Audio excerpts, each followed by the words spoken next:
আসসালামু আলাইকুম। সংবাদে আপনাদের সবাইকে স্বাগত জানাচ্ছি। আমি ফিরোজ তোহা। শুরুতেই আরবে কেবলস সংবাদ শিরোনাম। বাংলাদেশের সর্বশেষ গুরুত্বপূর্ণ আপডেট সংবাদে আপনাকে স্বাগত। শুরুতেই সংবাদ শিরোনাম, পরে বিস্তারিত।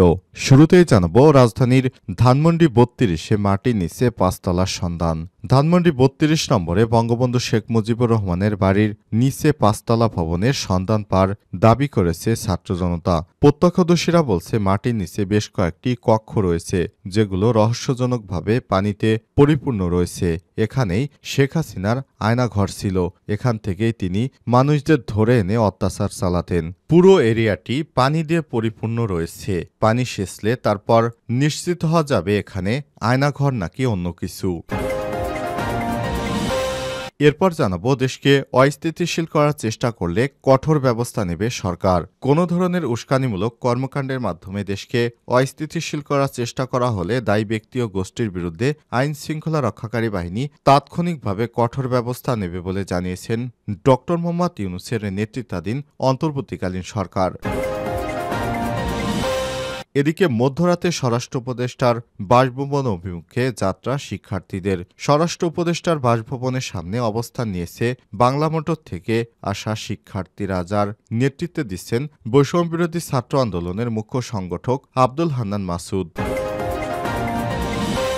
এবারে জানাবো, হাসিনা বুড়িয়ে গেছেন, নিঃশেষ হয়ে গেছেন বললেন সাবেক প্রেস সচিব। ছাত্র জনতার গণ অভ্যুত্থানের বিরুদ্ধে ভারতে বসে একের পর এক মন্তব্য করে যাচ্ছেন ক্ষমতাচ্যুত সাবেক প্রধানমন্ত্রী শেখ হাসিনা। মানবতা বিরোধী অপরাধ, খুন, গুম, বিচার বহির্ভূত হত্যা ও ব্যাপক মানবাধিকার লঙ্ঘনের দায়ে অভিযুক্ত হাসিনাকে নিয়ে ফেসবুকে একটি স্ট্যাটাস দিয়েছে বিএনপির চেয়ারপারসন ও সাবেক প্রধানমন্ত্রী খালেদা জিয়ার সাবেক প্রেস সচিব মারুফ কামাল খান।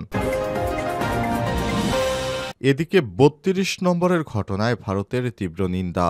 ধানমন্ডি ৩২ নম্বর বাড়ি ভেঙে দেওয়ার ঘটনায় তীব্র নিন্দা জানিয়ে বৃহস্পতিবার মধ্যরাতে ভারতের সরকার বিবৃতি দিয়েছে। সংবাদ মাধ্যমের প্রশ্নের জবাবে পররাষ্ট্র মন্ত্রণালয়ের মুখপাত্র রণধীর জয়সালকে উদ্ধৃত করে বিবৃতিতে বলা হয়েছে, শেখ মুজিবুর রহমান, যিনি দখলদার বাহিনী ও নির্যাতনের বিরুদ্ধে বাংলাদেশের মানুষের বিরচিত প্রতিরোধের মূর্ত প্রতীক ছিলেন, তার ঐতিহাসিক বাসভবনটি যেভাবে ৫ই ফেব্রুয়ারি ধ্বংস করা হয়েছে তা অত্যন্ত দুর্ভাগ্যজনক।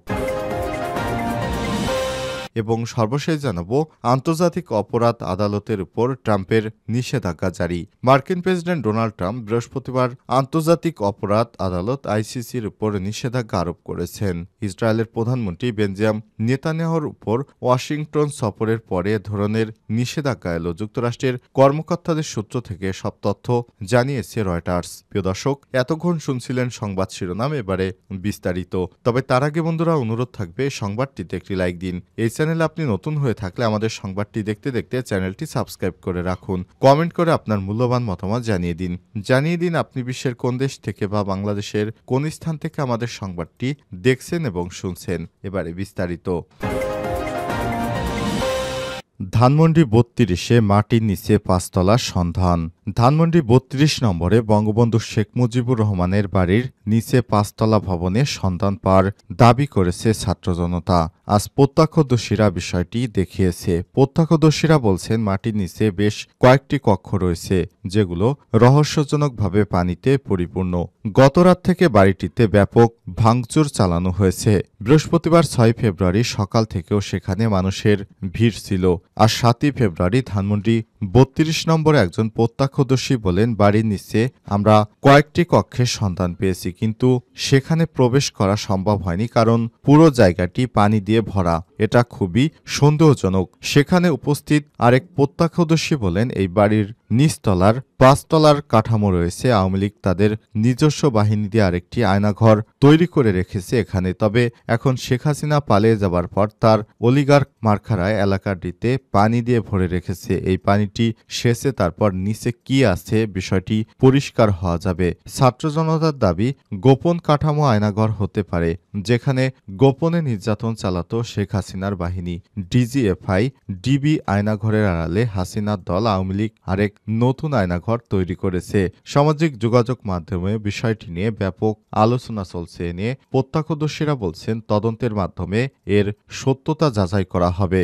সত্যতা যাচাই করার পরই জানা যাবে আসলে সেখানে আয়নাঘর নাকি অন্য বন্দিশালা রয়েছে বা কি রয়েছে। মূলত 5 তলার মতো ধানমন্ডি 32-এর নিচে আরও একটি 5 তলা মাটির নিচে রয়েছে। আর এই পুরো জায়গাটি পানি দিয়ে ভরা। এই পানি সেচেই তারপর পরিষ্কার হওয়া যাবে যে ওখানে আসলে কি রয়েছে। দেশকে অস্থিতিশীল করার চেষ্টা করলে কঠোর ব্যবস্থা নেবে সরকার। কোনো ধরনের উস্কানিমূলক কর্মকাণ্ডের মাধ্যমে দেশকে অস্থিতিশীল করার চেষ্টা করা হলে দোষী ব্যক্তি ও গোষ্ঠীর বিরুদ্ধে আইন শৃঙ্খলা রক্ষাকারী বাহিনী তাৎক্ষণিকভাবে কঠোর ব্যবস্থা নেবে বলে জানিয়েছেন ড.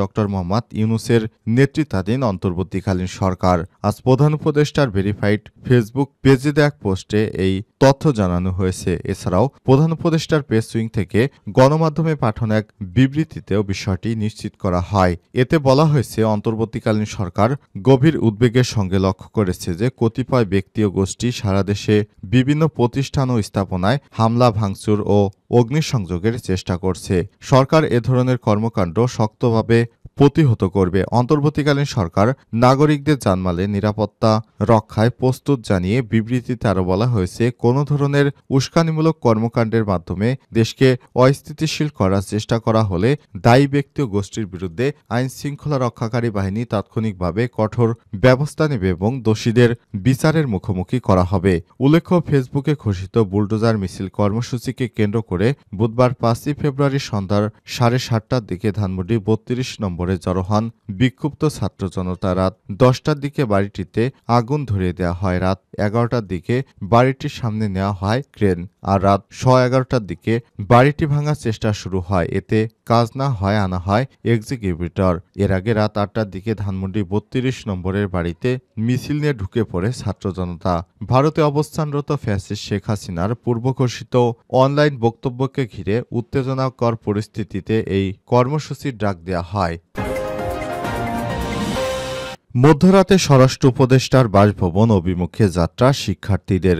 স্বরাষ্ট্র উপদেষ্টার বাসভবনের সামনে অবস্থান নিতে বাংলা মোটর থেকে রওনা দিয়েছে শিক্ষার্থীরা, যার নেতৃত্ব দিয়েছেন বৈষম্য বিরোধী ছাত্র আন্দোলনের মুখ্য সংগঠন আব্দুল হান্নান মাসুদ। বৃহস্পতিবার 6 ফেব্রুয়ারি দিবাগত রাত 11:30টার দিকে বাংলা মোটর রূপায়ণ টাওয়ার থেকে স্বরাষ্ট্র উপদেষ্টার বাসভবনের উদ্দেশ্যে বের হন শিক্ষার্থীরা। এর আগে বৃহস্পতিবার রাতে বৈষম্য বিরোধী ছাত্র আন্দোলনের মুখ্য সংগঠক আব্দুল হান্নান মাসুদ কয়েক মিনিটের ব্যবধানে ফেসবুকে 2টি পোস্ট দেন। প্রথমে পোস্টে তিনি লিখেছেন, আমাদের জন্মভূমির হাতিয়ায় সাবেক এমপি জলদস্যু মোহাম্মদ আলীর বাসা থেকে ছাত্র দলের উপর গুলিবর্ষণ করা হয়েছে। প্রশাসন আছে কিন্তু সন্ত্রাসীদের হাতে অস্ত্র আছে। আমাদের ভাইদের উপর সন্ত্রাসীরা গুলি চালিয়েছে। আমি চাচ্ছি হয় জন্মভূমি না হয় মৃত্যু, দোয়া করবেন। তিনি আরও লিখেছেন, স্বরাষ্ট্র উপদেষ্টা নেভি ক্যাম্পের পাশেই অস্ত্রভর্তি মোহাম্মদ আলীর আস্তানা। দ্বিতীয় পোস্টে মাসুদ লিখেন, স্বরাষ্ট্র উপদেষ্টার বাসভবনের সামনে যাচ্ছি, ওখানে অবস্থান করব রাত 12:30 থেকে। ওনারা ঘুমাবেন আর আমরা আওয়ামী লীগের সন্ত্রাসীরা ছাত্রদের উপর গুলি করবে। যারা সঙ্গ দেবেন আসেন, দেখা হবে আমাদের সাথে। এরপরে তারা স্বরাষ্ট্র উপদেষ্টা লেফটেন্যান্ট জাহাঙ্গীর আলম চৌধুরীর বাসভবনের সামনে অবস্থান করেন শিক্ষার্থীরা। এ সময় তারা বিভিন্ন স্লোগান দিতে থাকেন এবং তারা এক পর্যায়ে বিগত সরকারের বিরুদ্ধেও নানা রকম স্লোগান দিতে থাকেন। হাসিনা বুড়িয়ে গেছে, ফুরিয়ে গেছে, নিঃশেষ হয়ে গেছেন বললেন সাবেক প্রেস সচিব। ছাত্র জনতার অভ্যুত্থানের বিরুদ্ধে ভারতে বসে একের পর এক বিরূপ মন্তব্য করে যাচ্ছেন ক্ষমতাচ্যুত সাবেক প্রধানমন্ত্রী শেখ হাসিনা। মানবতা বিরোধী অপরাধ, খুন, গুম, বিচার বহির্ভূত হত্যাকাণ্ড ও ব্যাপক মানবাধিকার লঙ্ঘনের দায়ে অভিযুক্ত হাসিনাকে নিয়ে ফেসবুকে একটি স্ট্যাটাস দিয়েছে বিএনপির চেয়ারপারসনের সাবেক প্রধানমন্ত্রী খালেদা জিয়ার সাবেক প্রেস সচিব মারুফ কামাল খান। সেখানে তিনি বলেছেন, হাসিনা বুড়িয়ে গেছে, ফুরিয়ে গেছে, নিঃশেষ হয়ে গেছে, সব পুরনো বস্তাপচা মিথ্যাগুলোই উগরে নিচ্ছেন। শুক্রবার ৭ জানুয়ারি রাত ১:২১ তিনি এই স্ট্যাটাসটি দেন। ইত্তেফাক পাঠকদের জন্য তার ওই পোস্টটি হুবহু তুলে ধরা হলো। ক্রমাগত মিথ্যের ফুলঝুরি ছড়াবার মতন একটা ক্রিয়েটিভ দক্ষতা তার ছিল, কিন্তু এখন তার কথাবার্তা শুনে হতাশ হচ্ছি। তিনি সব সৃজনশীলতা হারিয়ে ফেলেছেন। নতুন করে মিথ্যাচারিতা করতে পারছেন না, সেই সব পুরনো বস্তাপচা মিথ্যাচারগুলোই উগরে দিচ্ছেন। নতুন করে মিথ্যা কেচ্ছা কাহিনী কাদার এই ব্যর্থতা প্রমাণ করছে যে তিনি ফুরিয়ে গেছেন, খুব মনোটোনাস ও ক্লিশে হয়ে পড়েছে তার কথাবার্তা। এখানে তিনি নতুন কোনো কুকথা বলতে পারছেন না, নতুন ধারার কুৎসিত গালিগালাজও উদ্ভাবন করতে পারছেন না, নতুন কোনো বিলাপ কি হাসিনার বিশ্বাসযোগ্য টাটকা ধাপ্পাবাজি ক্ষমতাও কি তিনি হারিয়ে ফেলেছেন? সেই একঘেয়ে পুরনো মিথ্যা তো আর চলে না। শেখ হাসিনা এখনই পুরাণ বিবর্ণ ও বিনোদনহীন। তার কাদো কাদো অভিনয়, ভিকটিম কার্ড খেলা, শীঘ্রই চিত্র পাল্টে দেওয়ার স্তম্ভ, উস্কানি, মানবতার দোহাই, স্বজনহারা বদনা এবং আমার কি অপরাধ দেশবাসীর কাছে প্রশ্ন, এসব কেবল এখনই চর্বিত চর্বণ। লাখ কোটি টাকা লুটের পর হাসিনা ত্যাগের গল্প শুনে কোনো আবেদন সৃষ্টি করতে পারছে না তার গালগল্প। হত্যা করা তার দায় অন্যের উপর চাপানোর ধাপাবাজি এখন আর ষড়যন্ত্র কাজে আসছে না। তার রুচিহীন ভক্তরাও এখন পুরোটাই হতাশ, কারণ হাসিনা তাদের রাস্তার মাঝে রেখে দেশ ছেড়ে পালিয়েছে। সবাই বুঝতে পেরে গেছে হাসিনা বুড়িয়ে গেছে, ফুরিয়ে গেছে, নিঃশেষ হয়ে গেছে। আহাম্মকের স্বর্গবাসী ছাড়া আর কেউ তার পুনরুত্থানের স্বপ্নে বিশ্বাস করবে না, করছে না। এটাই বাস্তব।